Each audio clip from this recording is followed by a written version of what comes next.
Yo, live in the kitchen, episode 67, I'm back.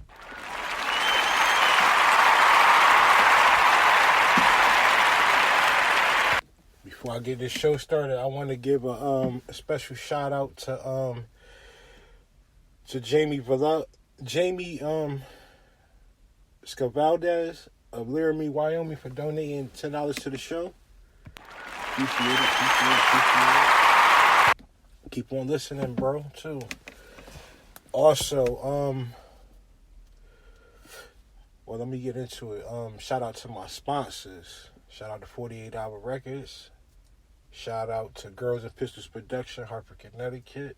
See y'all doing big things. Shout out to I Live Wise Cuisine, 675 Blue Hills Avenue.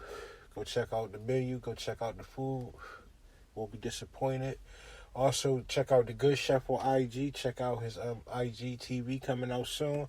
Also, check his menu. Check him out on Twitter. Check him out on Instagram. Check him out on all the platforms. Any social media website. Check him out. Check out his menu. The food good. Go check him out. Trust me, you won't be disappointed. Shout out to Shy Works, Flatbush, Brooklyn, New York.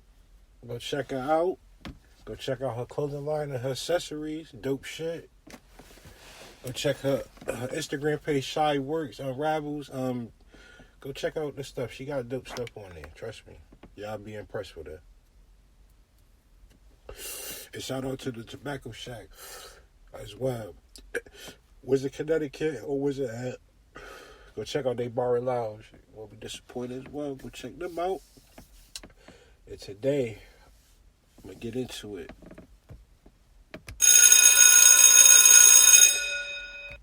Yeah. Today, I'm going to talk about a Harlem legend. However, people want to classify him as a snitch. A man that made the New York Post, New York Times, as Mr. Untouchable. We're going to talk about Leroy Nicky Barnes. All right, this story is kind of interesting because it kind of leads into what's going on today with all this snitching stuff, okay? All right, this man was born in 1933 in Harlem, New York. He grew up with his mother and dad. By the time he was 13, he was shooting a zip gun at his dad, trying to kill him for beating on his mom. I respect that. Because these women don't even need to get beat on. Oh, it's some real shit, but shit is whack. And, he just was like any other kid, I ain't going to say like any other kid, but as he got a little bit older, he finished high school, regular shit. They started getting in trouble. I think he went to jail the first time he was like 19 for heroin possession, some crazy shit, some shit like that. But that's even here and there. As time went on, developed a habit. Because back in them days, in the 50s and 60s, heroin and cocaine, that was the cool thing to do. So they was doing it. So for people to sit there and be like, oh man, he's a crackhead. Some people, that was just like how we have the kids got their way with the codeine and pills and weed. They had their way with the cocaine and, they had codeine. Then now, still, there's a prevalence probably around then.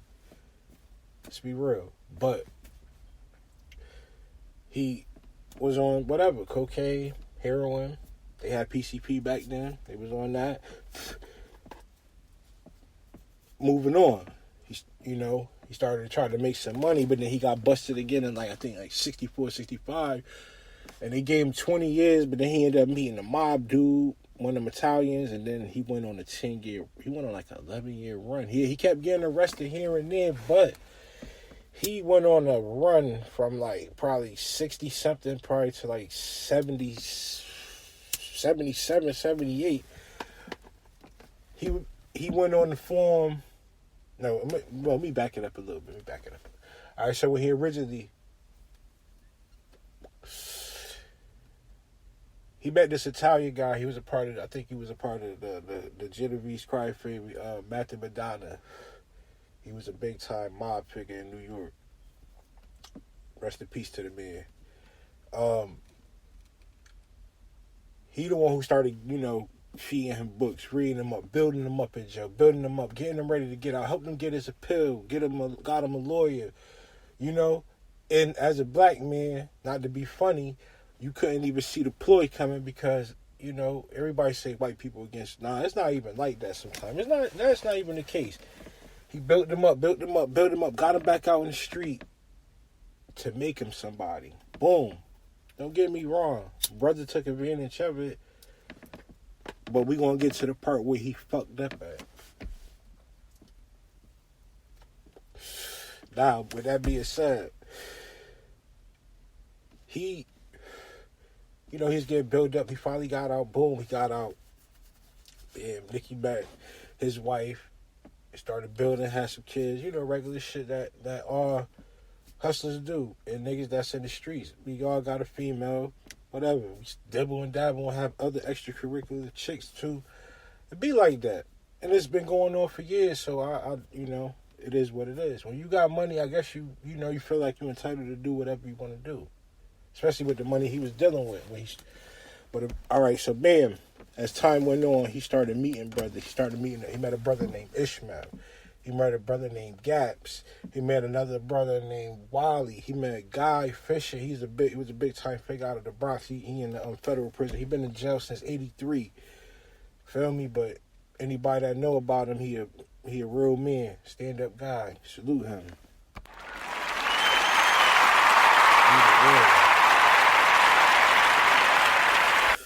He met Ishmael. He met Jazz. He built a 7-man council. And they formulation was supposed to be, and they code was like treat my brother as I treat myself. But we'll get to that and how they broke that.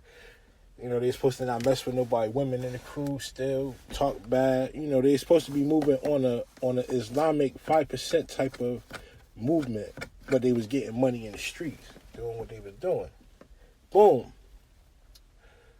So they getting money, These brothers traveling the world, going to the Bahamas, going here, Mexico, getting big bread. Yeah, they got rivals like Frank Lucas and New York Freddie and all of them dudes in New York, but they had their 7-man council and they was getting bread. You feel what I'm saying? 7 niggas bringing in 10 million between all of them, 70 million. You know how much, man, that's money. They was making $1 million a month between them 7 dudes. But as time went on, you know how shit go in the street. People start talking. Pictures start getting taken. People start noticing you got furs and Maseratis and Mercedes Benzes, BMWs, all these big trunk jewelry. You going everywhere. You at this fight, that fight. You already know what's going to come next. And some men, they will man up, but then there'll be some men that will fold, just like the laundry. And I believe 90% of the time, and even then and now, dudes been folding. Been fucking folding. They've been folding for a minute. Like, we going to get to the aspect of being in a crew and bringing your whole crew down, all because of your own selfish wants and gains and needs. And people don't even see it that way. But all right, let's put it to you like this. If you already got something and you straight, why would you want to keep taking more and not giving it to the other people so they can get straight? If that makes sense and you understand what I'm saying. All right, boom.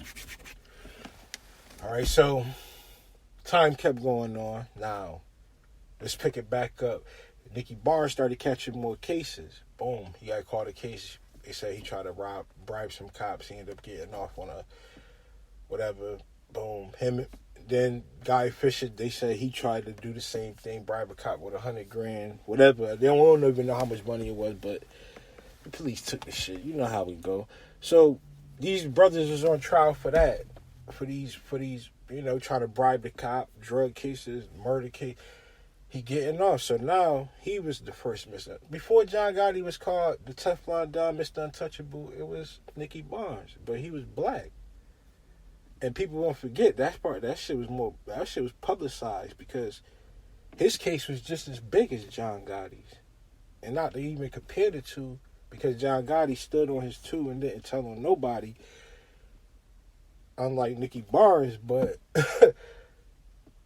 their cases were similar in that matter. They both was in the news, and they was the figures, the head figures of their crew, of their respective crews. All right, so the Nicky Barnes still running the council. He have a 40th birthday party, and this is where the end of the beginning comes, because dudes always want to do some lavish, elaborate, want to show out in your city. Sometimes you should have partied and went somewhere else, so they could have threw them off. You renting out shit in Times Square, you got the 40th floor, you having a party up there, whatever you was, yeah. So when they had a party, police end up getting in there. They got trays and shit, FBI agents in there acting like they the waiters and maids and yada, yada, yada. That was the start, and they started getting pictures of him. They started doing this, started doing that. So, boom, he got arrested again on the RICO. And I think he was one of the first people in the United States to get charged with the RICO Act. If people don't know what that is, that's the Racketeers, Influence, Corruption Organization Act.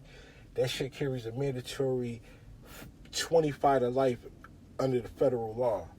No ifs, ands, or buts. You can't get under 25 on if you at the top of a RICO federal indictment. So I don't care what nobody tell. A nigga ever been on the RICO and they get some bum shit, is either they was at the bottom of the case or they was ratting. And that's all I'm gonna say about that. I ain't here to debate with people, but I just know what it is.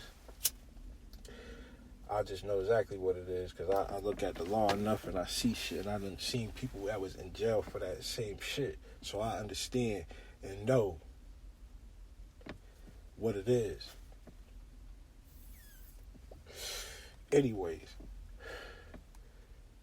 he ended up getting charged with that. Boom. So he ended up going to trial. He losing. He lost, whatever. He take it in. He had to pay $1 million fine. Liked him because he got money. And nigga had they typed this nigga like he had $200-300 million in the 70s. So being time go on, he in jail doing his thing. He got his wife Thelma. I guess she going to see him, so she ended up finding out about this female named Shemeka. He ended up naming her after her name, Shemeka Barnes. He ended up giving her a name. She ended up changing her name because she was spilling this nigga Nicky so much. But she changed her name, gave her something. She was going to see the dude. She was bad, man. I see why Home was acting the way he was acting over her. But what I'm, we gonna, how's the story going? You know how this shit is. That shit is whack the way he did. All right. So as time go on, word started getting back to Nicky while he was in jail that she used to be going to the Apollo with Guy Fisher. Mind you, he was the first black man to buy the Apollo. He was a part of the crew. Him and this other guy, I think he worked for Motown Records, if I'm not mistaken. Black guy, he was like a music engineer or producer. Him and, they put their money up, whatever, they was doing their thing. They found out the contracts that the Guy Fisher was tied with Nicky Barnes. They backed up off him. He ran that shit for like 2 years, and then he ended up going to jail. The reason why Guy got pulled in and the rest of the council got pulled in all because Guy was having sex with Nicky Barnes' side piece. Boom.